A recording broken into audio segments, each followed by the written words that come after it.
After Duck left to run his branch line, Donald and Douglas took turns shunting at the big station. The trucks and coaches gave them no trouble, and the yard was kept ship-shape. The other tender engines were grateful. They didn't like shunting one bit. One afternoon, Douglas was taking on water when Gordon puffed in with the express. Douglas took the coaches to the carriage shed. As he did, a thought struck him. "Where's your special coach?" he asked. "Afraid you've lost it again?" replied Gordon smugly. "Och, dinna be daft," grunted Douglas. "I haven't seen it for years," replied Gordon. "It just vanished. Strange coach it was, stuck out like a sore buffer on my express. It's likely long gone now." Douglas shuddered. The thought of scrap sent shivers through his frames.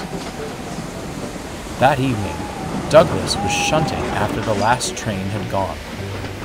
Mist hung low over the rails, and save for the occasional owl, all was quiet. Douglas was still pondering the special coach's disappearance. "It couldn't have been my fault, could it? The passengers were upset. What if it was scrap because of me?" Douglas was so preoccupied, he hadn't realized where he was. He'd ventured into the deepest, loneliest part of the yard. Light flickered all around, and an eerie stillness blanketed the sidings. He was just leaving the trucks when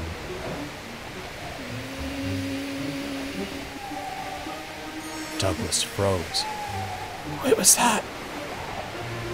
His eyes settled on a dark shape further down the siding. It sat motionless in the shadows, but Douglas felt like it was watching him. "Lost. Need help." "Who's there?" shivered Douglas. The floodlights flickered. Now, Douglas recognized the shape as a coach. Its weary eyes seemed to be glaring at him.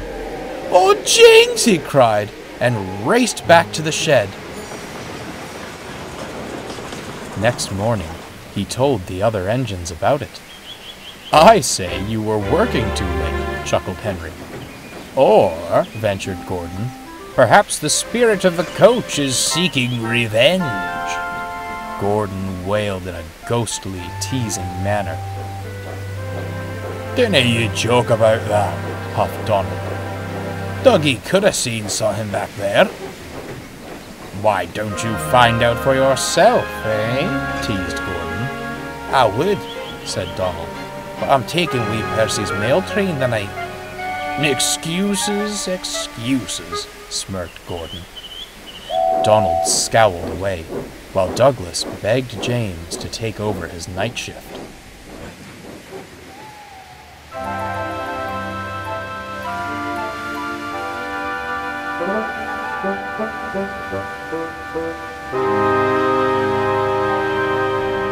That evening, Donald set off from the harbor with the mail.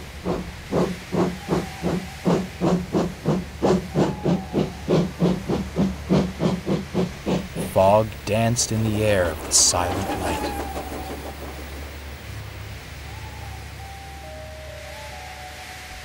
As he neared the junction, the moon caught the faint silhouettes of coaches in the carriage shed.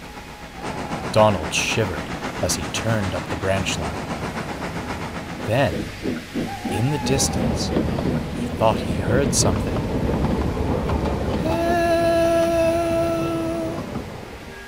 Just the wind, he thought dismissively. Help me! The wailing grew louder. Ahead, there was a flicker of red and a rather coach-like shape looming in the fog. Who's there? Stammered Douglas. Didn't come for me, you spooky. No need to be rude. It's only me. At last, Donald's lamp cut through the fog. There was Daisy, shivering in the dark. Her driver held a red lantern. Blasted cold weather's been playing with Daisy's engine. It cut out as we were going back to the shed. Oh, I'm headed to the top station, Donald sighed with relief. I'll give you a push. Thomas was settling into the shed when the cavalcade arrived. A rail car and mail cars? My, Donald, that's quite the train. Took him long enough to realize it was me, flounced Daisy. What was all that ghost claptrap about? Donald explained his twins' encounter. Take my advice, chuckled Thomas. When you want proper gossip, don't listen to Gordon. He may pull the express, but he's barely so much as looked in the carriage shed. Let me tell you what happened. The next morning, Donald led Douglas back to the deepest part of the yard. Didn't you like this, Donald? Whimpered Douglas. I'll tell you what I saw. Oh, quit your blithering and come on, would you? You'll see. Deeper and deeper into the yard they went. Douglas grew more nervous with every wheel turn. Suddenly, there it is! He cried. Sat at the back of the sidings was the special coach. It hadn't heard the twins arrive and was still asleep. Help. Lost. Forgot me. Look at that, chuckled Douglas.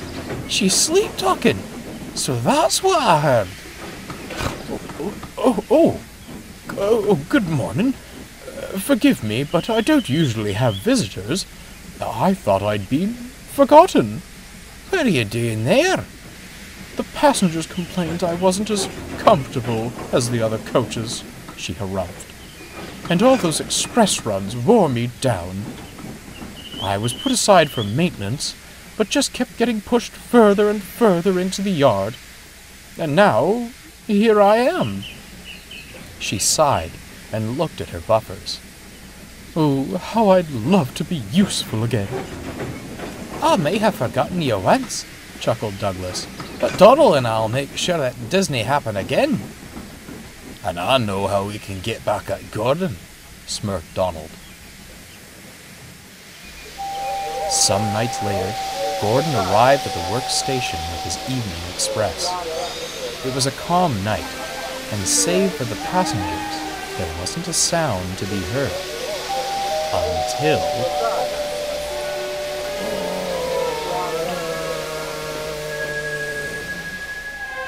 Everyone froze.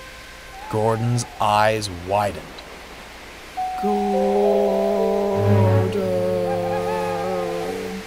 Who's there? He stammered. You forgot me. Who are?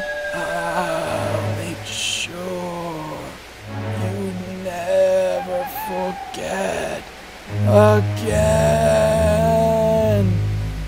To Gordon's horror, an old coach rolled out of the work shed. Then came a whistle right beside him. Boo! Gordon wheeshed and jumped. Oh, heavens! Help! He cried, closing his eyes. It's only me. Gordon opened his eyes and found Donald next to him, while Douglas crept out of the work shed with the coach. The passengers, the crew, and the twins erupted with laughter. Gordon blushed. When the Fat Controller heard, he had a good laugh too, and ordered the coach's immediate restoration. She now helps the twins take passengers down Duck's ranch line. They call her Isla. She loves her new name, and that she's a special coach once more. She likes a bit of fun, too, and never misses a chance to ooh eerily when the express passes. Gordon doesn't answer. He now finds the subject of ghosts quite undignified.